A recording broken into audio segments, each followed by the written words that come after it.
Olá, hoje a gente vai mergulhar num texto bem curto, são só 3 versículos, mas que, nossa, funciona como um espelho. Ele reflete uma verdade sobre a gente que às vezes é meio desconfortável, o jeito como a gente julga os outros. É uma lição de séculos atrás, mas que parece que foi escrita ontem. Vamos ver o que ela tem para nos mostrar? Pensa rápido. Numa festa, num evento, chegam duas pessoas. Uma está toda arrumada, roupa de marca. A outra, com uma roupa bem simples, gasta. Com quem a maioria das pessoas vai conversar primeiro? Para quem oferecem o melhor lugar? Pois é, essa reação, esse julgamento de 1 segundo é exatamente o centro da nossa conversa de hoje. A nossa história começa numa reunião, numa assembleia. O cenário está pronto. E aí a coisa toda muda quando duas pessoas bem diferentes entram pela mesma porta.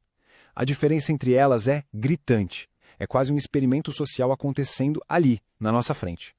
Olha só o contraste. De um lado, riqueza, um anel de ouro brilhando, roupas que gritam status. Do outro, o oposto total, uma pessoa pobre, com roupas que o texto descreve como sórdidas, ou seja, gastas, surradas.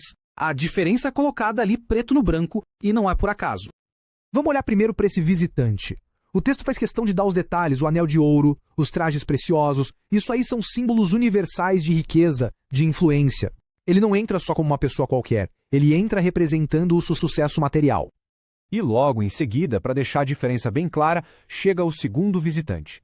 A descrição aqui é curta, mas, olha, é forte. Pobre, com sórdido traje.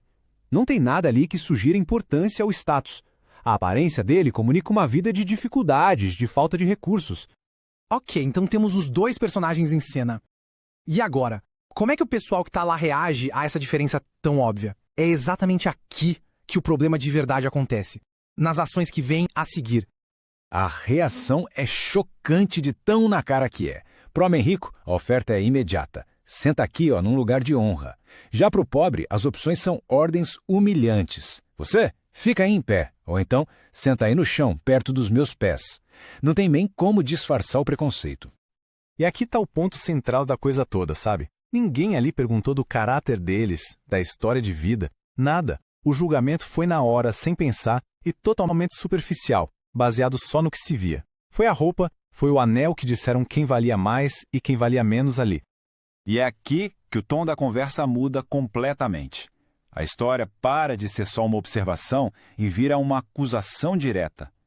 O autor meio que vira o espelho para a gente e pergunta: e aí, se reconheceu nessa cena? A parcialidade não é só mostrada, ela é julgada. E aí vem a pergunta que fica no ar, que bate fundo. Não vos fizestes juízes de maus pensamentos? É uma daquelas perguntas que nem precisa de resposta, né? Porque ela já expõe a raiz do problema. A atitude de oferecer um lugar para sentar virou um julgamento sobre o valor de uma pessoa. Eles se tornaram juízes, usando a régua mais errada de todas. Tá, mas o que quer dizer isso na prática, ser um juiz de maus pensamentos? Não é só ter uma intenção ruim, é usar um sistema de valores que está corrompido, onde coisas de fora como dinheiro e status viram um jeito de medir o valor de alguém por dentro. É um erro de julgamento dos mais básicos. Bom, com a acusação na mesa e o termo explicado, a gente consegue pescar a lição maior por trás disso tudo. A história dos dois visitantes não é sobre um caso isolado, mas sim sobre um comportamento humano muito perigoso e errado: a parcialidade. Então, como é que o texto define essa tal de parcialidade? É simples, é fazer diferença entre as pessoas, é tratar alguém melhor só por causa da aparência, é julgar com base nesses maus pensamentos que a gente viu. E no fundo, é passar por cima da ideia de que todo mundo tem o mesmo valor, não importa o que veste ou o que tem no bolso. No fim das contas, a mensagem é bem direta, não deixa espaço para dúvida. Essa passagem condena com todas as letras qualquer jeito de pensar, seja pessoal ou da sociedade, que coloca o rico num pedestal e despreza o pobre. É um chamado bem forte, sabe? Para tratar todo mundo com igualdade. E com isso, a gente volta lá para o começo da nossa conversa. Essa história, de quase 2000 anos, ainda é um espelho para nós hoje. A pergunta que fica para a gente pensar é: onde na nossa vida, nas nossas comunidades, no trabalho, a gente continua oferecendo lugares de honra para uns e dizendo para outros: fica aí em pé, baseado só no que a gente vê por fora. Fica aí a reflexão.